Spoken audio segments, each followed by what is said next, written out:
Secret of சமையல். இன்னைக்கு நாம் பார்க்க போறது ரொம்ப வித்தியாசமான ஒரு இட்லி ரெசிபி. இது பார்க்க இட்லி மாதிரி தெரியலையே அப்படின்னு யோசிக்கிறீங்களா? இது வந்து இட்லி தான். இதுக்கு பேர் வந்துட்டு ஸ்பாட் இட்லி. இந்த ஸ்பாட் இட்லி வந்துட்டு ஹைதராபாத்தோட ரொம்ப ஃபேமஸான ஒரு ஸ்ட்ரீட் ஃபுட். இது ரொம்ப வித்தியாசமான ஒரு ப்ரிப்ரேஷன்ல இந்த ஸ்பாட் இட்லி செய்யறாங்க ஹைதராபாத்ல.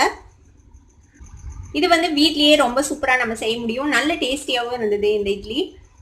சரி வாங்க இந்த ஸ்பாட் இட்லி எப்படி செய்யலாம் அப்படின்னு பார்க்கலாம். நம்ம செய்ய போற ஸ்பாட் இட்லிக்கு வந்துட்டு நாம ஒரு ஸ்பெஷலான இட்லி மிளகாய் பொடி நம்ம ரெடி பண்ணணும். இந்த இட்லி மிளகாய் பொடியை வந்துட்டு அவங்க கன் பவுடர் அப்படின்னு சொல்றாங்க ஹைதராபாத்ல. எதுக்காக கன் பவுடர்னா நல்ல ஸ்பைசியா இருக்கும், அதனாலதான். ஆனா நாம இன்னைக்கு அவ்வளோ ஸ்பைசியா செய்ய போறது இல்லை. உங்களுக்கு ஸ்பைசியா வேணும்னா நீங்க ஸ்பைசியா செஞ்சுக்கோங்க. நான் இன்னைக்கு கொஞ்சம் லெஸ் ஸ்பைசியா தான் செய்ய போறேன். அதுக்கு என்னென்ன வேணும் அப்படின்னு பார்த்துக்கலாம். 2 டேபிள் ஸ்பூன் கடலைப்பருப்பு எடுத்துக்கோங்க.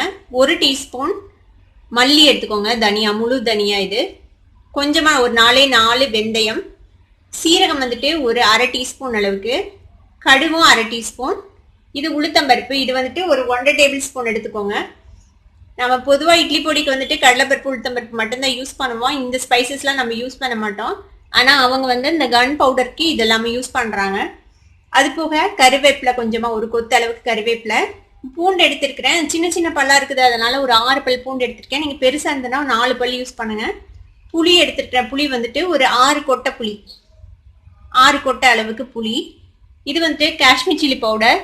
நார்மல் சில்லி பவுடர் போட்டிங்கன்னா நல்ல ஸ்பைசியா இருக்கும். நான் வந்து அதுக்கு பதிலாக கலரா இருக்கும் அப்படிங்கிறதுக்காக காஷ்மீர் சில்லி பவுடர் எடுத்திருக்கிறேன். இது வந்துட்டு ஒரு 2 டீஸ்பூன் அளவுக்கு காஷ்மீர் சில்லி பவுடர். இப்போ இதை எப்படி ரெடி பண்ணான்னு பார்க்கலாம். இந்த பவுடர் ஒரு கடாய் அடுப்புல வச்சிருக்கேன். இதுல வந்துட்டு கொஞ்சமா நெய் விட்டுக்கோங்க. நம்ம இதெல்லாம் வறுத்துக்க போறோம். வறுத்து நம்ம இதை பவுடர் பண்ண போறோம், நம்மளோட இட்லி மிளகாய் பொடி மாதிரி. இதுல ஃபர்ஸ்ட் நம்ம எடுத்து வச்சிருக்கிற இந்த கடலை பருப்பு, மல்லி, கடுகு, வெந்தயம், சீரகம், உளுத்தம்பருப்பு இது போட்டுக்கலாம். இதை ஃபர்ஸ்ட் வறுத்துக்கோங்க நல்லா. இதை வந்து நல்லா செவக்க வறுத்துக்கணும், நம்ம இட்லி பொடிக்கு வறுக்கிற மாதிரியே. பாதி வறுப்பட்டிருக்குது, இன்னும் செவக்கணும் நல்லா. இப்போ இந்த ஸ்டேஜ்ல நம்ம இந்த கருவேப்பிலை, பூண்டு, புளி 3 சேர்த்திடலாம்.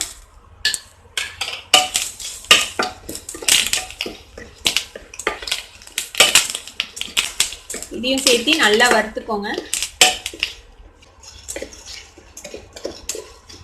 கடலை பருப்பு நல்லா செவந்துருச்சு. இப்போ நம்ம அடுப்பு ஆஃப் பண்ணிடலாம்.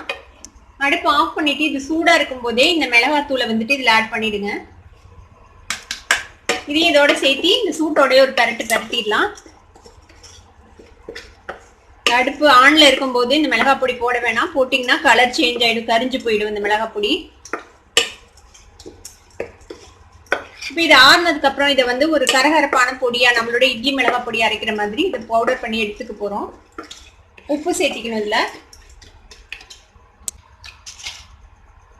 இதுக்கு தேவையான அளவுக்கு உப்பு சேர்த்திக்கலாம்.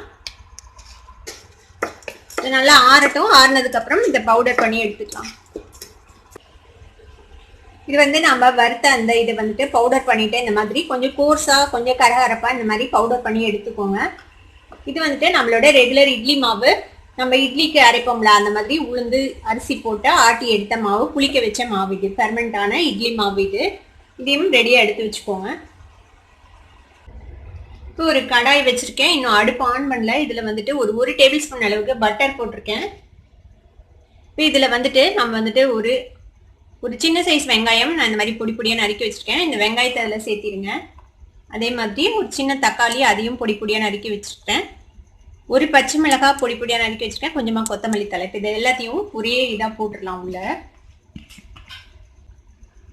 இப்போ அடுப்பு ஆன் பண்ணிக்கோங்க. இதை வந்து ஃப்ரை பண்ணிக்கலாம் கொஞ்ச நேரம்.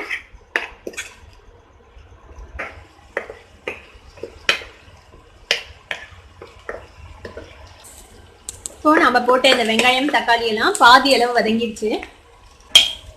இப்போ இதுல ஒரு 2 டேபிள் ஸ்பூன் அளவுக்கு நம்ம பொடி பண்ணி வச்சிருக்கேன் இந்த பவுடர் போட்டுக்கலாம். இது மிக்ஸ் பண்ணி விட்டுருங்க. இப்போ இதுல ஒரு 1 டீஸ்பூன் அளவுக்கு கீ விட்டுக்கோங்க. இப்போ இதை வந்துட்டு 3ஆ பிரிச்சுக்கலாம். இது மாதிரி 3ஆ பிரிச்சதுக்கு அப்புறம் நம்மளோட இட்லி பேட்டர் இருக்குதுல, இதுல இருந்து ஒரு கரண்டி, சின்ன கரண்டி அளவு மாவு எடுத்து இது மேலே இப்படி விட்டுருங்க. நான் வந்து சின்ன பேன்ல செய்கிறேன், அதனால வந்து நான் கம்மியாக செய்கிறேன். இந்த பெரிய பேனாக இருந்ததுன்னா கொஞ்சம் பெரிய இட்லியாக ஊற்றலாம். இப்போ இதுக்கு மேலேயும் லைட்டாக நம்ம இந்த பவுடர் வந்து ஸ்ப்ரிங்கிள் பண்ணிக்கலாம். இப்போ இந்த இட்லி வேகணும், அதுக்காக நம்ம ஒரு 6 நிமிஷம் நம்ம மூடி வைக்கலாம். இப்போ ஃப்ளேமை நல்லா கம்மி பண்ணி வச்சுருங்க. அதிகமாக வச்சிங்கன்னா அந்த ஆனியன்லாம் ரொம்ப தீஞ்சு போயிடும். இப்படியே இது ஸ்லோ ஃப்ளேமில் குக் ஆகட்டும். ஒரு 6 நிமிஷமா இந்த இட்லி வெந்திருக்குது. இப்போ ஓப்பன் பண்ணி பார்ப்போம். ஒரு சைடு வெந்திருக்கும். நம்ம இதை வந்து அடுத்த சைடு இப்படி டர்ன் பண்ணி போடலாம். பாருங்க, இந்த மாதிரி 3 இட்லியும் நம்ம டர்ன் பண்ணிடலாம்.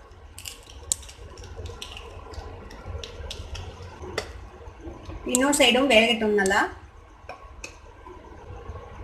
அடுத்த சைடு ஒரு 2 மினிட்ஸ் வெந்ததுன்னா போதும், வெந்துடும்.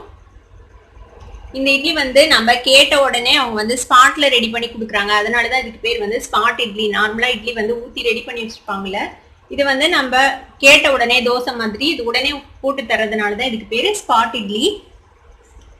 இது வந்து ஹைதராபாத்ல ரொம்ப ரொம்ப ஃபேமஸான ஒரு ஸ்ட்ரீட் ஃபுட் இது. இந்த இட்லி வந்துட்டு வெளியில நல்லா கிறிஸ்பியா இருக்கும், உள்ளுக்குள்ள வந்து நல்லா சாஃப்டா இருக்கும். நம்மளோட நார்மல் இட்லி உள்ள எப்படி இருக்கும் அந்த மாதிரி. இன்னும் கொஞ்சம் ஃப்ரை ஆகட்டும். வெளியில ஃப்ளேம் அதிகப்படுத்தி வச்சுக்கலாம். இட்லி நல்லா வெந்திருக்கும், 2 சைடுமே நல்லா வெந்திருக்கும். இங்க பாருங்க, டர்ன் பண்ணி பார்ப்போம். இங்க பாருங்க, நல்லா ரோஸ்ட் ஆயிடுச்சு 2 சைடும். இப்போ நம்மளோட ஸ்பாட் இட்லி ரெடி ஆயிடுச்சு. இப்போ எடுத்துடலாம்.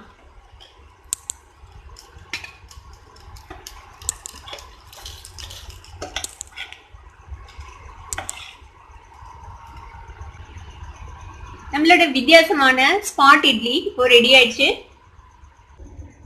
நம்மளோட சூப்பரான ஸ்பாட் இட்லி இப்போ ரெடி ஆயிடுச்சு. இதை வந்துட்டு தேங்காய் சட்னியோட பரிமாறலாம். ரொம்பவே டேஸ்டியா இருக்கும். தேங்காய் சட்னி இதுக்கு சூப்பரா இருக்கும்.